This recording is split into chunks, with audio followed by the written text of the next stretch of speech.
பெத்தவங்க செஞ்ச புண்ணியம்தான் பிள்ளைகளை வந்து சேருமையா. உத்தமரு ரொம்ப ஒசந்தவரு என்ன பெத்தவரு இந்த பெரியவரு.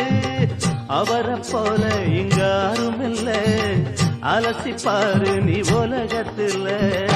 அண்ணனுன்னா அண்ணனையா அன்பு உள்ள